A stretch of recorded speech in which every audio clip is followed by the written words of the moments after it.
What has been exciting through this whole process to me is to see the vision of folks in the Lilly Endowment and really elsewhere in the larger church who have, through research, but also through literally sitting in the pews of churches throughout the country, but specifically here in Indiana and Kentucky, become increasingly aware of the economic challenges that face everyone, certainly today, but in particular those called to pastoral ministry. It's a different landscape than it was certainly than 20, 30 years ago when I went to seminary, but even 10 years ago, the landscape has changed. For me, personally, looking at the grant applications, it's staggering to look at the amount of educational debt, for example, is just one of the challenges that many of my colleagues and peers have going into the ministry. When I went to school, most of it was paid for through the church, and my home congregation paid my tuition for a little bit of work that I did for my home congregation, and so it didn't cost me anything for tuition. More and more, the students have had to take on the cost of education, and that has meant students having to borrow money to be educated. And with an education that is at least 8 years in length, that can become pretty costly. And so debt load has really built up for these students, and many of them come out with a debt load that is comparable to a mortgage. And here they are in their first call in a congregation that can't really afford to pay them a lot.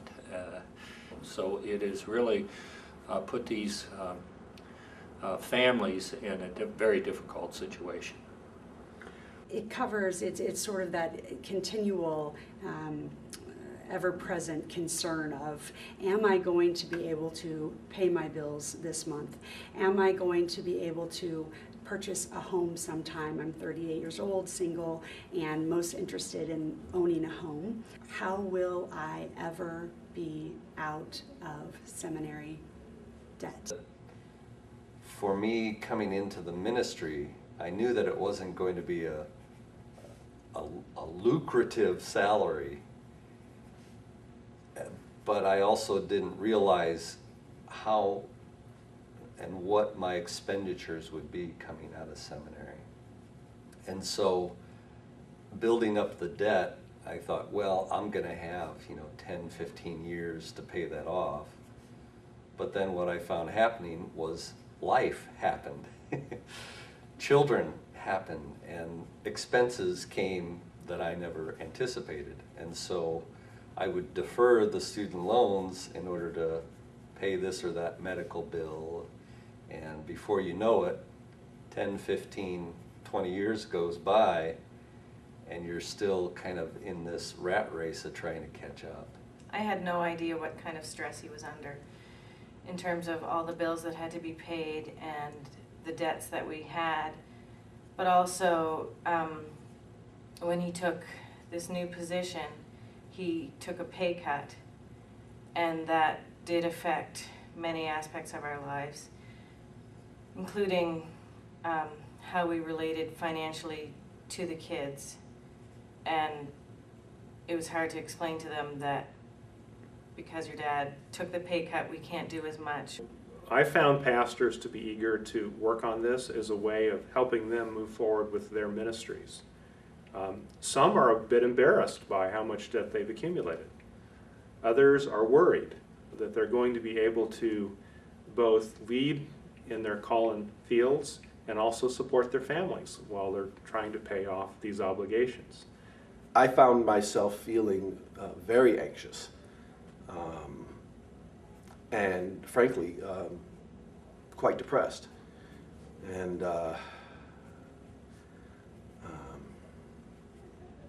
because it's a terrible feeling to be in a situation that you don't see a solution to.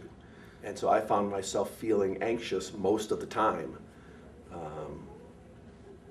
just trying to figure out how I could make this work. I thought about taking a second job, and had talked to my wife about that, and had not yet brought that up with church council, because I knew that that would be a point of contention, because that means I wouldn't be available for evening meetings or stuff like that. I mean, I was frankly to the point that I didn't know how much longer I could stay in ministry. I was going to have to find something that would allow me to pay my bills. And that would have broken my heart.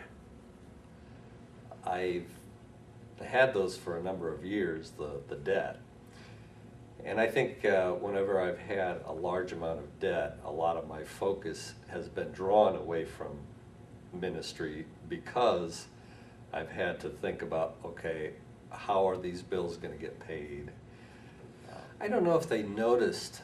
I just felt drained. My energy level was drained because of ruminating about it and not sleeping. There was a bit of anxiety there, and I think that's the way in which it kind of pulled me away from the ministry. When I was having the stroke in my home, Greg wasn't home, and so I was all alone, and a friend called me at that time when I was having the stroke, and she could tell that something was wrong because I wasn't talking properly, and I was trying to tell her that I had a really bad headache and I kept on falling. And she said, "I can't understand you, I'm going to take you to the hospital." And I was fighting her on it. I said, "No, I don't need to go to the hospital," because I knew that from our previous medical experience, those bills are really high and we don't have the money to pay them off. And so when my friend came and got me, I still was fighting her on going to the hospital. I didn't want to, even though I didn't know how serious my situation was. And so the first few days in the hospital, I spent a total of 10 days in the hospital. And my first few days there, I was really anxious about being there, and I felt guilty because I was adding to our financial pressure. And any pill that I asked for, or pain relief, even any meal that they gave me, I felt guilty about, because I knew that that was adding to our debt load. And one day Greg came in and said that he had talked to you, and that he was given permission to use the grant to pay off these medical expenses, and that just blew the doors off. I was so relieved. It actually freed us and relieved us so much that we could, that we could focus on my recovery from the stroke instead of worry about the financial strain that it was putting on us.